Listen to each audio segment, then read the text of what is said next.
over the Isles of Boreas. It was time to choose. The rebellion was in trouble. Ravens were scouting for the secret rebel base. They needed a game changer. Pieces of the Sky Ripper had surfaced. Renato knew that using it could go catastrophically wrong, but he was sure he could figure out how to use it safely. Also, a temple had risen out of empty desert. The Iblis stone was hidden there. It was a dangerous artifact. It could corrupt its user into a bloodthirsty monster. Maybe he could find a way to use it, to take its power without surrendering to its wickedness. And also, his old friend Lapino needed rescuing. Of course, Renato had a pretty strong suspicion that Lapino had betrayed the rebellion, and he had a gut feeling that he needed to use that to his advantage. Renato finally realized that Lapino was a traitor to the cause, and maybe Renato could use that somehow.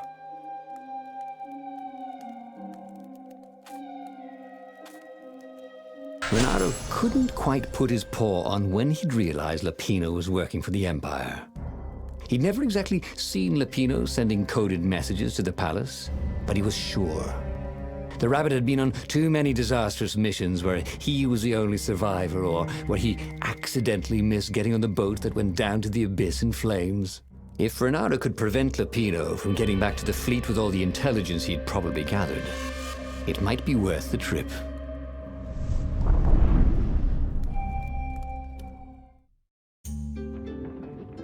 How had they come to this? They'd been on so many adventures together. Lapino had talked Renato out of prison at least 4 times, and Renato had rescued Lapino from at least 2 lynch mobs.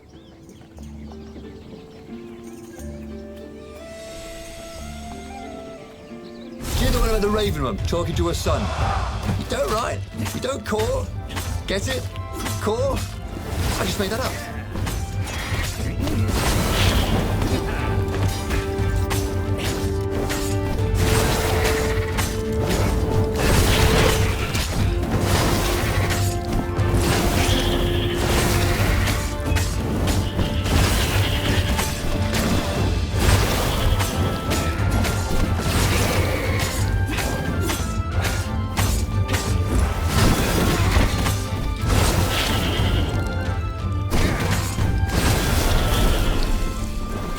He'd always felt that the rabbit resented him. Lapino was hilarious because he was so down on himself and everyone else. But behind the laughs, he wasn't a happy camper. Was this payback? Or did the Empire have his little white tail in a vice?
Magical jewel.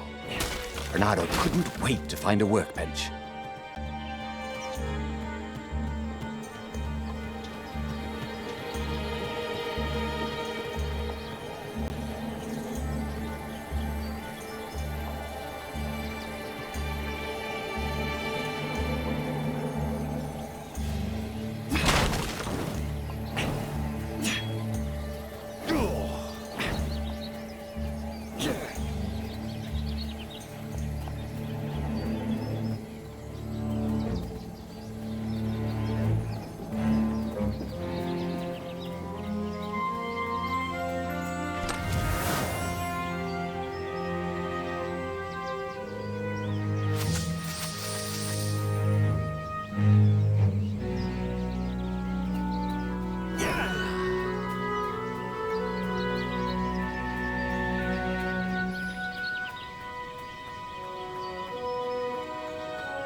Ooh, a workbench. Did he have any jewels he hadn't tried out? He had.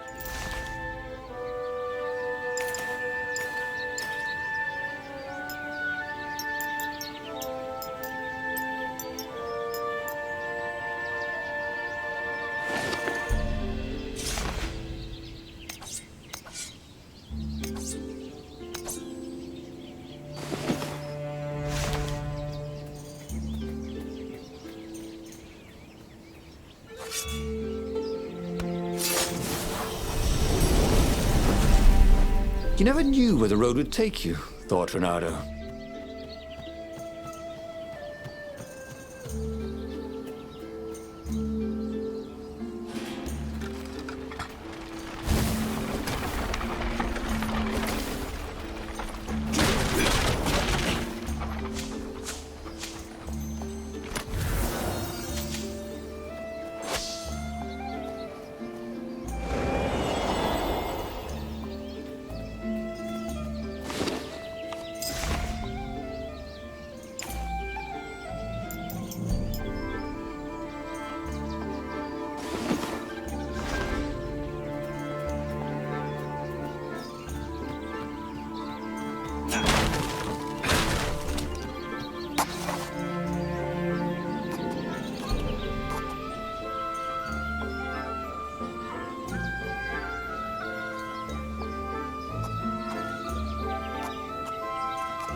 This was way better than being able to shrink down to the size of an ant.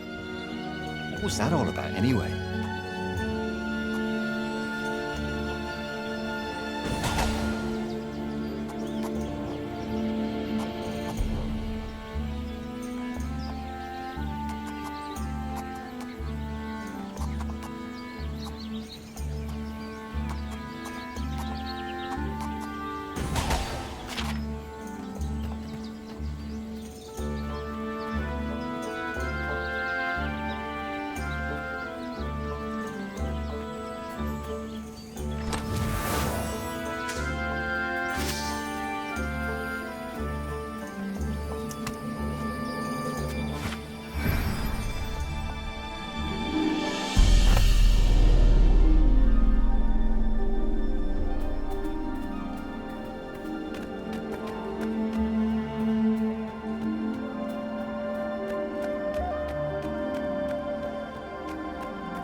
Ravens were landing everywhere from dropships.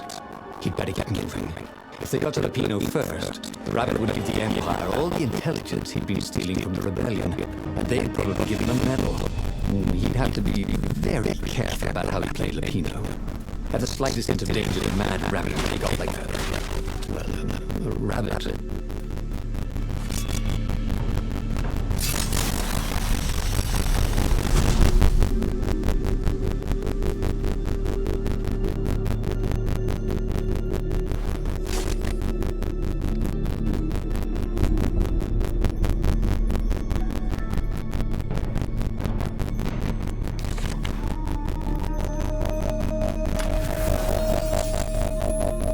Blood on this one, so it hadn't saved its owner.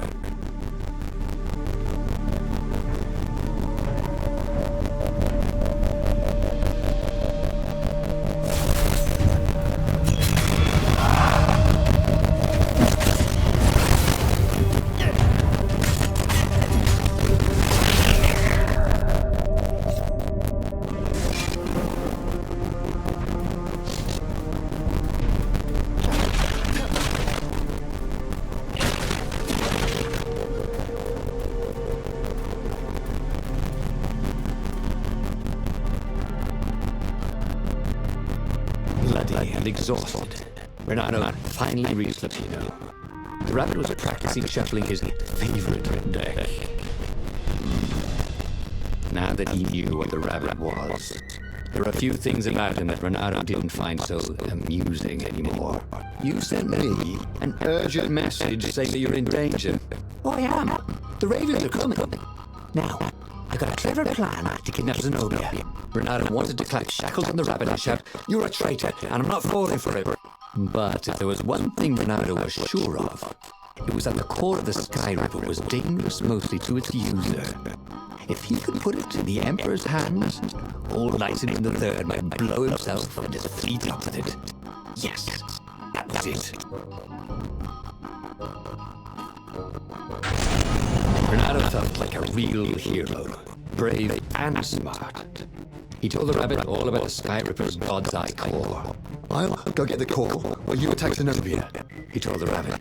Oh, wait, I've a better idea. I'll get the core, and you attack Zenobia, said the rabbit. Right, yeah, that is better, agreed Renato. Perfect. The traitor would make sure the Emperor got the core. Now Renato just needed the Emperor to use the core. If he could only get something that the Emperor wanted very badly. Zenobia. He could save her and bait the Emperor at the same time.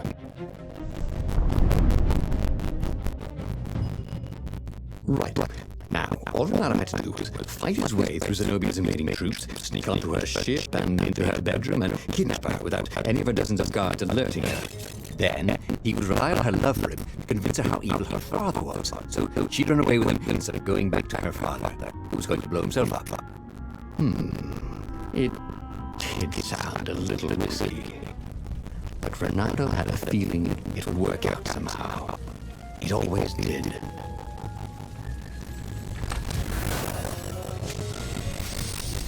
This chest was really horrible. Get it?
Fresh socks, thought Renato. Please be fresh socks.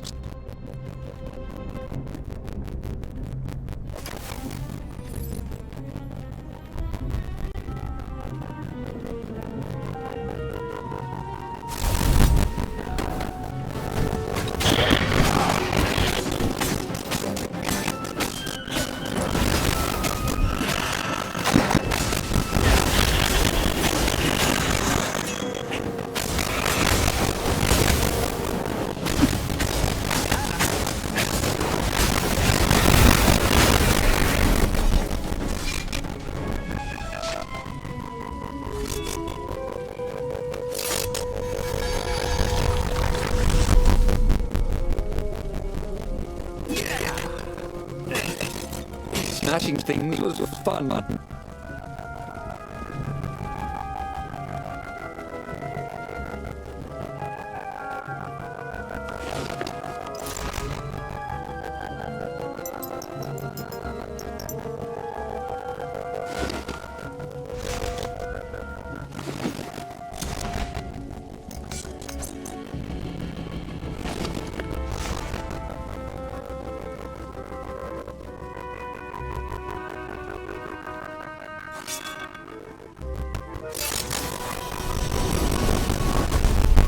behind. Door number 2.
He needed some way to break the ice with this wall, so to speak.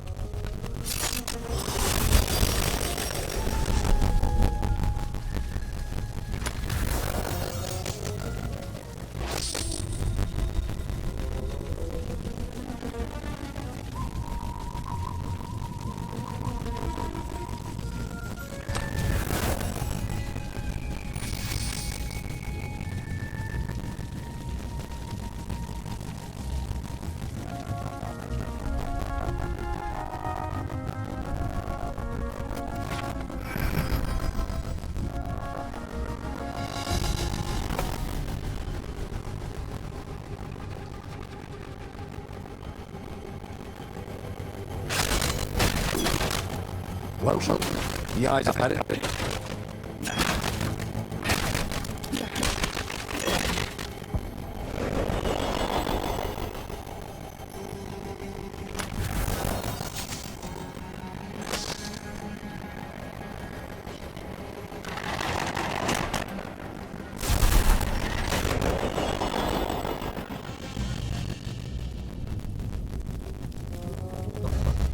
Bernardo was halfway to Zenobia's encampment when Lapino showed up. He was disheveled and distraught. They jumped us. I barely got away. Oh, they got the core. Oh, it was all going according to plan, thought Bernardo. Now he just needed Zenobia on his side. Yes, that was even better.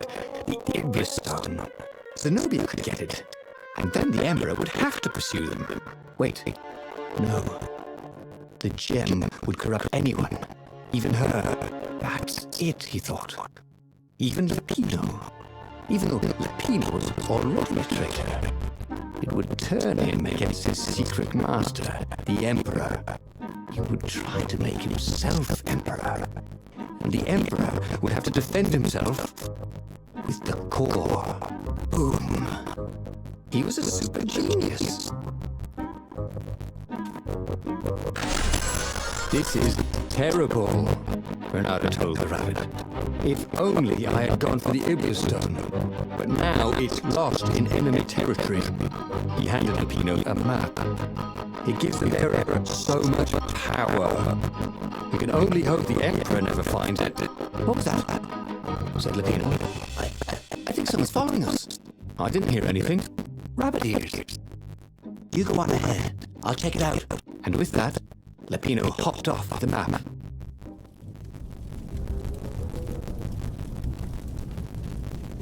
It would be fun to try out that one. And here was a handy workbench.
Renato slinked through Zenobia's ship, making no sound at all.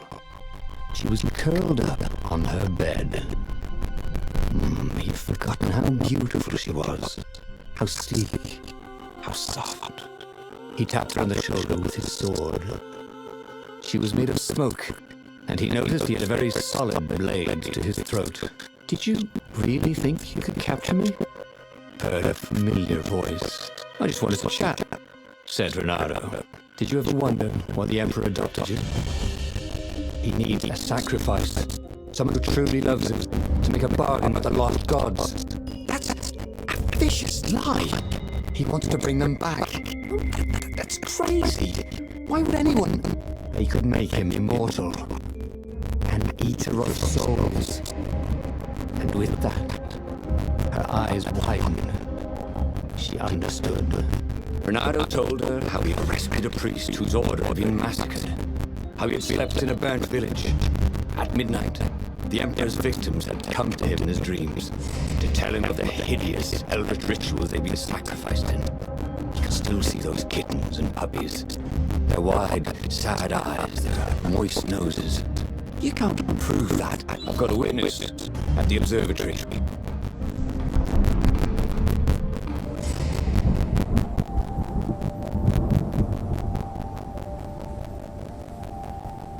He couldn't tell her, not yet, why he was really here. He didn't want her to be anywhere near the fleet when her father blew himself and the Pino up. So he told her about how the Emperor's obscene rituals had raised ancient artifacts out of the land. How he followed the appalling trail of the hideous horrors His Majesty had perpetrated for the sake of his own immortality. "Any of this ring a bell?" he said. "He told me it was all lies." "You've always known when I was lying." "I always hated that about you," said Renato. The rebellion had started after atrocities that the Empire hushed up. Renato had rescued a priest whose order had been massacred for one book. He had slept in a burnt village. Dead kittens and puppies had come to tell him what the Emperor had done to them.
The road less traveled, thought Renato.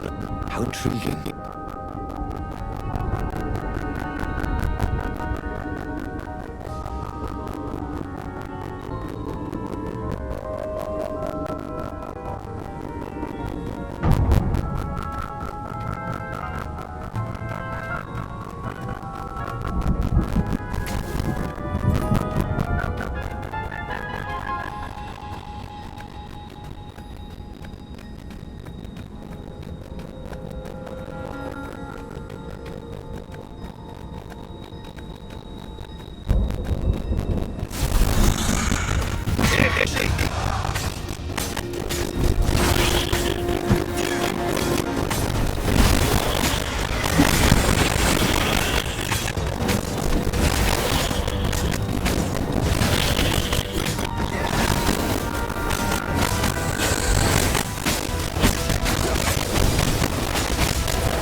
think I'd know if my father started practicing black magic.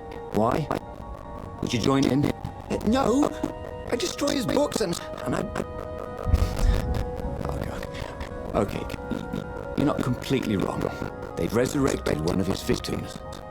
Well, look, I mean, look, it's not exactly alive, but it can talk. A true witness, she said.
Really didn't have much in the way of safety features, did it?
The observatory was a burning hulk. Dead scientists and black feathers everywhere. The ravens had taken special care to burn the reanimated witness to cinders. Zenobia stared at the carnage. He didn't want me to hear the witness, did he? I guess not. What's your plan? She asked. So, Bernardo explained his brilliant gambit.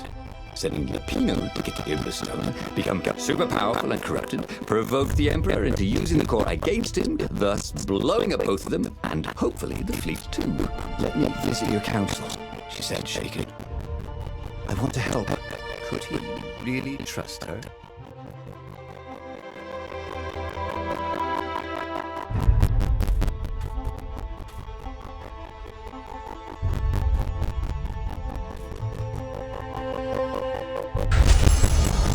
Done it. He made Zenobia see how evil her father really was. He wished she didn't feel this urge to join in the rebellion. After all, he'd taken care of the Emperor, right? Yeah, but she'd always been conscientious like that. She told him she had to go somewhere first. So Renato gave her the location of the secret base, and they agreed to meet in the ruins. He had a very good feeling about this.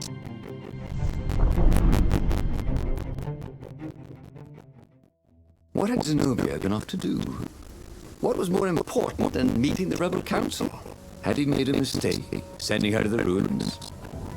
No. He knew he could trust each other. He could trust her because she never broke her word. And she could trust him because she could see right through him. Well, she'd probably be there well before him. She at least had to fight her way through rainstorms of ravens.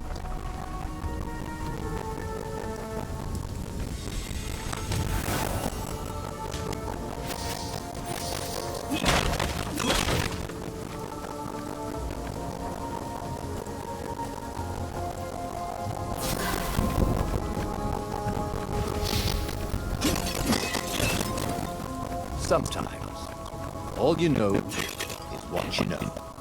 You know?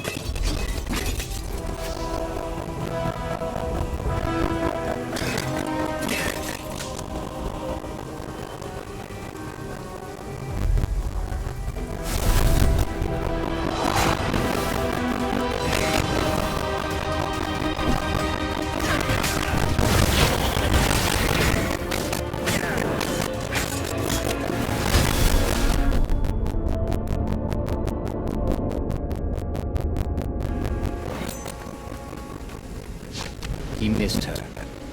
Not Zenobia. Hypatia, the kid's mother. Renato had never thought he'd date a librarian. He'd always figured himself the barmaid type. But then, he'd never figured the library of Nubar would have comic books, or that Hypatia would know anything about them. He missed her.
Renato was remembering all his old tricks, and some new ones.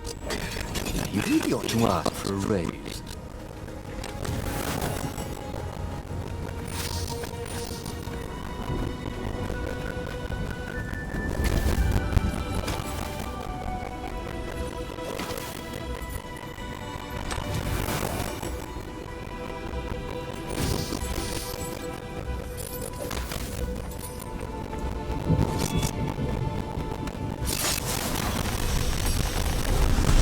There was a pleasant breeze coming through that door. Had it been closed before?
As he came around the bend, there was Lupino, unconscious on the side of the path, and Renata could smell a familiar, sweet, smoky scent.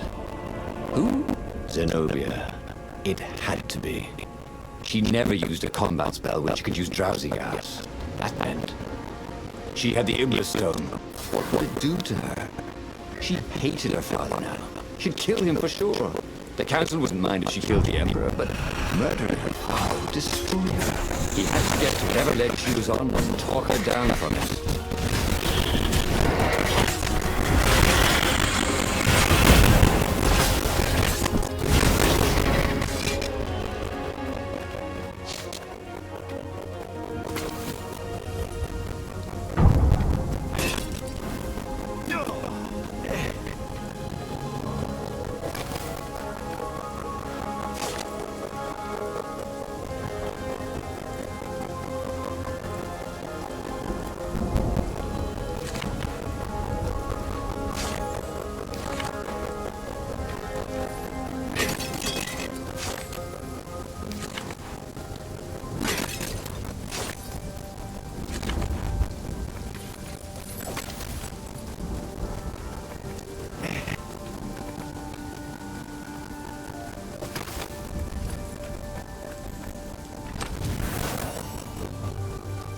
Renata had a lot of crafting materials.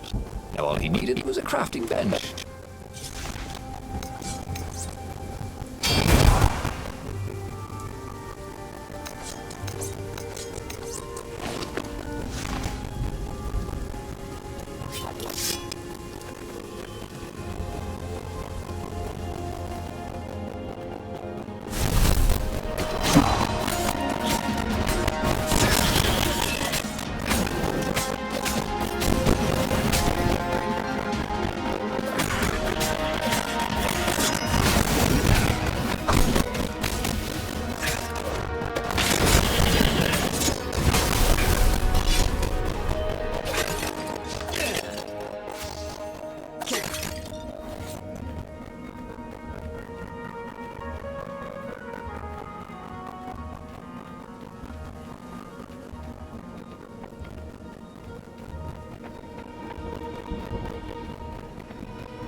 These things could really use a hand.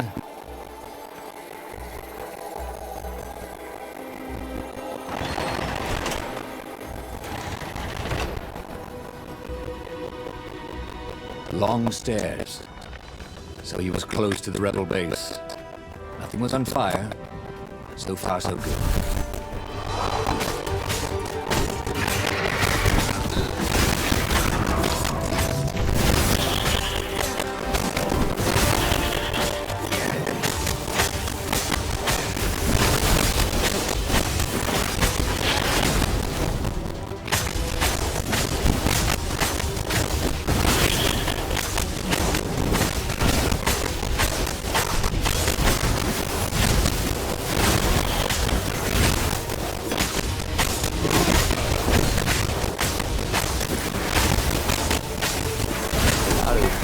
Around the room yelling, oh yeah, that's how we do it. It was something he liked to do, but only after he'd killed all the witnesses.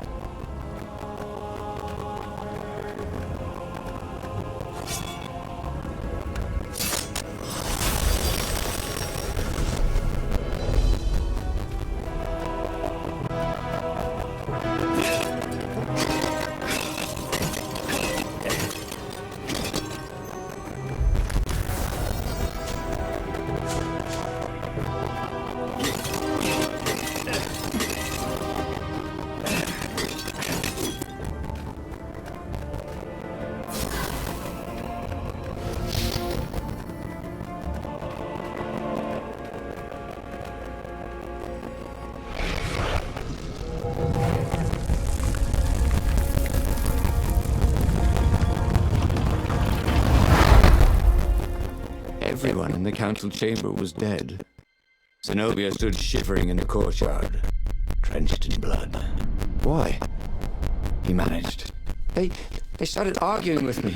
I lost my temper and I wanted their blood. Well, not me. The stone did. Why did you take it from Lupino? I had a plan. You had a stupid plan, she said. I'm going to go kill my father now. No, you can't. You'll just take his place. You'll become worse than him. Get out of my way, or I'll kill you too.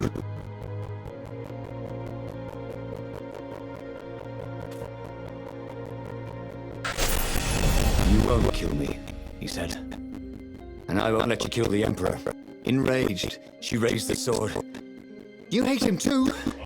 He could sense the Iblastone, yearning for his death. But she didn't strike. If you kill him, he'll destroy you. I know you. Shut up! She shouted, her sword trembling. I won't lose you again. Not for anything. Get away from me, he said, and he was very close. I can't lose you again. And he was in reach of her sword now. I hate him! I hate you too! I love you, he said for the very first time. And then she was weeping. He was holding her. The sword had dropped from her hand. He glanced at the Iblastone. It was no longer the black of the void. It looked like coal. No. It glowed, like a cinder. It was crackling, burning, crumbling into ashes. You've always loved me, haven't you? She said. She was weak. The stone had taken so much from her. Always, he said. She staggered as he helped her up. Let me take you away. Where? The island of Avalon. The sisters will heal you. He'll follow us. Then we need the Farfarer, the fastest ship in the Empire.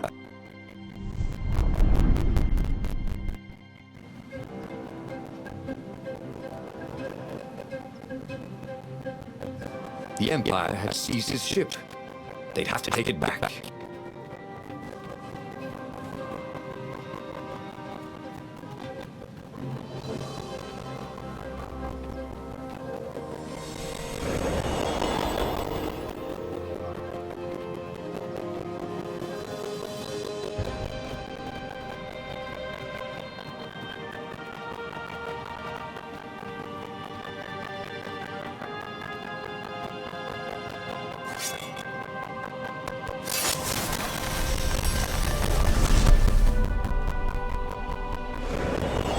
Ronaldo had a feeling that was the back door to something. But what?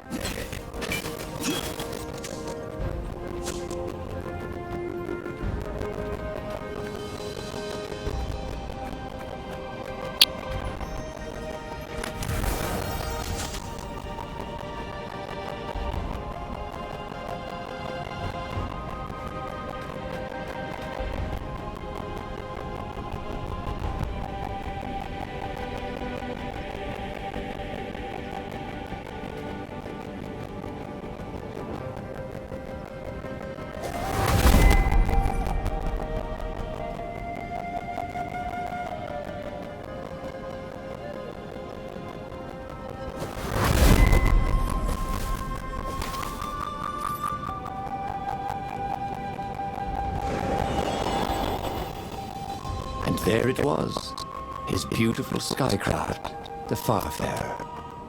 They would fare very far indeed, beyond the Empire, beyond the reach of the Empire, to the mystical island of Avalon. He didn't know exactly where it was, but he knew he could find it. And they would find peace there. Second star on the right, and straight on till morning, laughed Zenobia. And they laughed together for the first time in a long time.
thing Renata didn't have vertigo.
But they did not go unnoticed. Scout ships lifted off, and a long lance of the Imperial flagship. Bernardo turned downwind to gain speed. The Raven ships could pursue, but they couldn't close. The Farspeaker croaked, "Return her and live!" "Go sacrifice yourself," yelled Bernardo. "Then you won't have her either." On the flagship, the Emperor was readying some arcane weapon. It couldn't be. It was the core. A devastating beam lanced out of the flagship. Bernardo zigzagged wildly to keep the Farfair out of it. Now the Raven scout ships were closing the distance, and the beam was getting closer too. Then came a blinding flash, and the air was searingly hot all around him. There was a thunderous, deafening roar. He smelled burnt oak and burnt feathers and burnt flesh. But when he could hear and see again, they were alive and unhurt. And they were alone in the sky. Zenobia embraced him. They had done it. Through luck and through love, they had won the war. "Avalon, here we come," he said as he held her arms wide in the prow of the boat and let her feel its speed. "Maybe the real Avalon is wherever we're together," she said. And so, after a bit of an argument, Bernardo and Zenobia went to one of the two Avalons. The one shrouded in mists, or the one in their hearts. But which one they went to, I'll never tell. He'd done it. He'd forged his own destiny. Well, he hadn't actually done it, but he knew what he would do. Bernardo smiled at the book. He practically wanted to kiss it. The kid's sacrifice hadn't been in vain. He'd saved the book and saved the world. Bernardo owed him and his mother so much. Bernardo lowered the mainsail and let the Farfarer shoot forward in the breeze. Second star to the right, and straight on till morning. This time, he would win.